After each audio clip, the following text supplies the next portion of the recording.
자, 어떤 종의 개체군에는 두 종류의 전략밖에 없고 그 이름을 매파형과 비둘기파형이라고 합시다. 매파의 개체는 가급적 항상 맹렬히 싸우고 심하게 다쳤을 때가 아니면 굴복하지 않습니다. 비둘기파의 개체는 그저 품위 있는 정통적 방법으로 위협만 할 뿐 누구에게도 상처를 주지 않습니다. 매파의 개체와 비둘기파의 개체가 싸우면 비둘기파는 그냥 도망침으로 다치는 일이 없습니다. 매파의 개체끼리 싸우면 그들은 한편이 중상을 입거나 죽을 때까지 싸웁니다. 비둘기파끼리 부딪힐 때에는 어느 편이든 다치는 경우가 없습니다. 그들은 오랫동안 서로 자세를 취하기만 하다가 결국은 실증이 나거나 더 이상 버틸 필요가 없다고 생각되면 싸움을 멈춥니다. 또한 특정 경쟁자가 매파인지 비둘기파인지 미리 알 수 없는 것으로 가정합시다. 그는 경쟁자와 싸운 뒤에야 비로소 알 뿐 그를 지켜줄 특정 개체와의 과거의 싸움은 기억하지 못합니다. 싸우는 양쪽에게 우리가 점수를 매기겠습니다. 승자에게는 50점, 패자에게는 0점, 중상자에게는 마이너스 100점, 장기전에 의한 시간 낭비에는 마이너스 10점을 줍니다. 높은 점수를 얻은 개체, 즉 높은 평균 득점을 받는 개체는 유전자 풀 속에 다수의 유전자를 남기는 개체입니다. 매파가 비둘기파와 싸울 때 상대를 이기거나 지는 것은 문제가 안 됩니다. 언제나 매파가 이깁니다.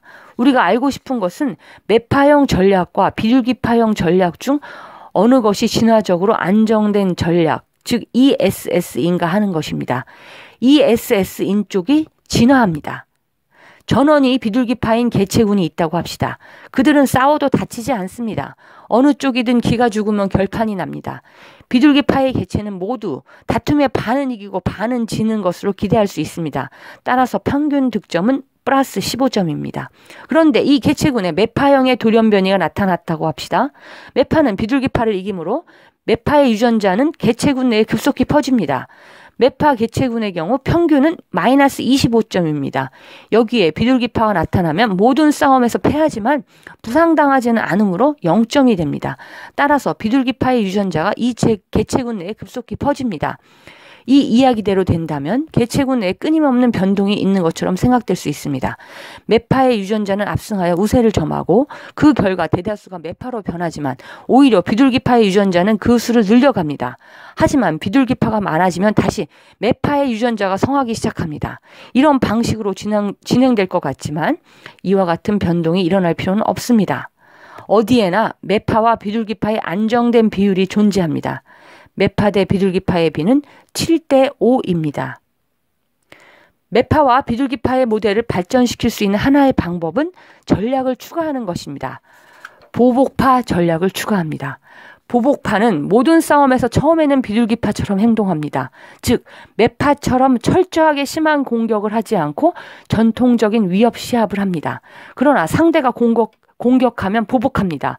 보복파는 매파에게 공격당하면 매파처럼 행동하고 비둘기파를 만나면 비둘기파처럼 행동합니다. 보복파는 조건부 전략자입니다. 그의 행동은 상대의 행동에 따라 정해집니다. 또 하나의 조건부 전략자는 허풍파입니다. 허풍파는 누군가가 반격해 올 때까지는 누구에게나 매파처럼 행동합니다. 그러나 반격을 당하면 즉시 도망칩니다. 또 다른 조건부 전략자는 시험 보복파입니다. 시험 보복파는 기본적으로 보복파를 닮았으나 가끔 다툼을 확대시켜 봅니다. 상대가 반격하지 않으면 이때 매파형의 행동을 계속합니다. 그러나 만약 반격을 당하면 비둘기파처럼 전통적인 위협으로 되돌아갑니다. 공격을 받은 경우에는 보통의 보복파와 똑같이 보복합니다.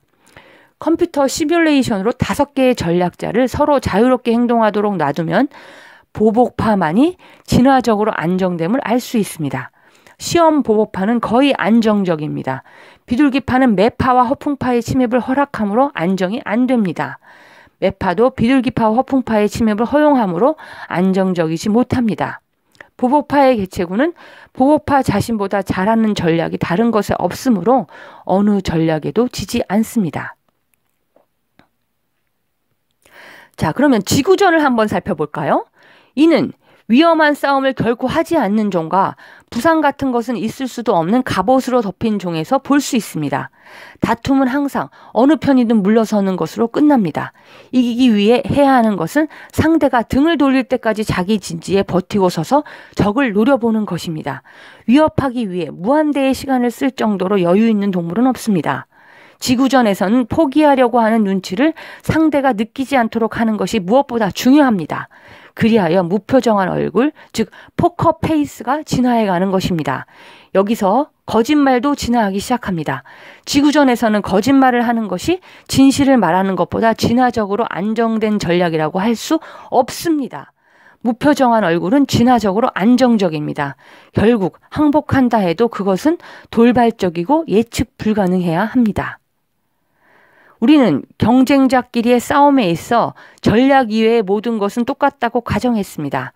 이것은 모델을 만들기엔 편리한 가정이지만 현실적이지 않습니다. 그래서 비대칭적인 투쟁을 다룹니다. 비대칭적인 다툼에는 세 가지 주된 요인이 있습니다. 첫 번째, 몸의 크기라든가 전투 능력이 개체에 따라 다른 경우입니다. 두 번째, 승리로 얻을 수 있는 이익의 크기가 개체에 따라 다를 경우입니다. 세 번째, 이 설의 하나의 이상한 결론입니다. 즉, 완전히 임의적이고 관계가 없는 듯이 보이는 비대칭성이 ESS를 발생시킬 수 있다는 결론입니다. 그와 같은 비대칭성 덕택으로 다툼이 갑자기 수습될 수 있기 때문입니다. 가령 경쟁자의 한쪽이 다른 쪽보다 먼저 싸움터에 도착해 있을 경우가 있습니다. 그들을 각각 거주자와 침입자라 부르기로 합시다. 자, 만약 동물이 과거 싸움에 관해 기억하고 있다면 어떡할까요? 어떨까요? 귀뚜라미는 과거 싸움에 있었던 일에 대해 일반적 기억을 갖고 있습니다.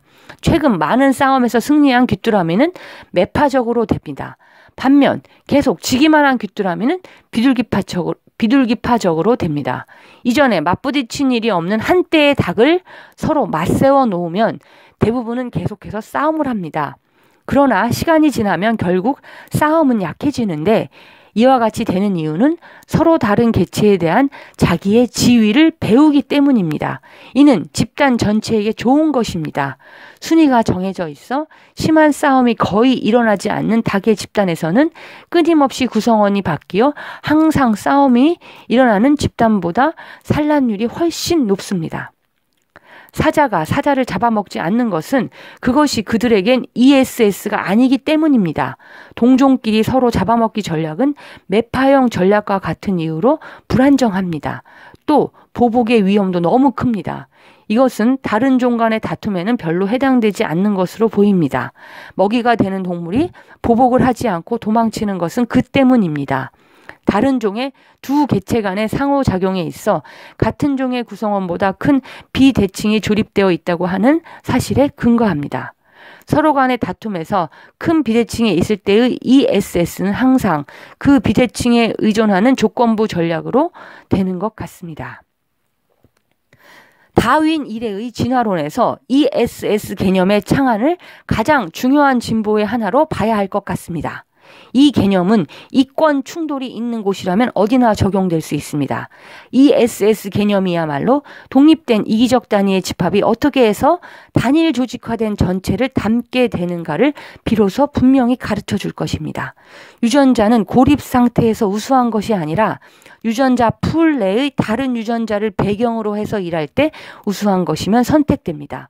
우수한 유전자는 몇 세대에 걸쳐서 몸을 공유해 가지 않으면 안 될 다른 유전자들과 양립할 수 있고 또 보완적이어야 합니다.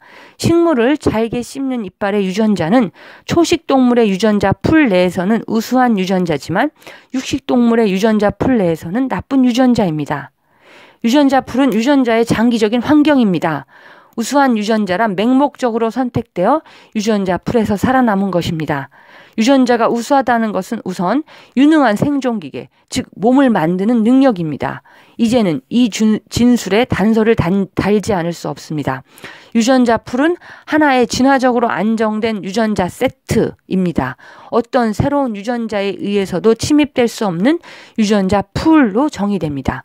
돌연변이, 재조화, 이입에 의해 생기는 새로운 유전자는 대부분이 자연 선택에 의해 벌을 받아 즉시 도태되고 진화적으로 안정된 유전자 세트는 복원됩니다. 때때로 새로운 유전자가 그 세트에 침입하는 데 성공하여 유전자 플레에 퍼져나가는 경우도 있지만 불안정한 과도기를 거쳐 드디어 하나의 새롭고 진화적으로 안정된 조합을 이루게 됩니다. 개체군에는 둘 이상의 대체 가능한 안정점이 있어서 때때로 이쪽에서 저쪽으로 갑자기 비약이 일어나기도 합니다. 진화란 부단한 상승이 아니라 오히려 안정된 수준에서 안정된 수준으로의 계기적인 불연 속의 전진인 것 같습니다.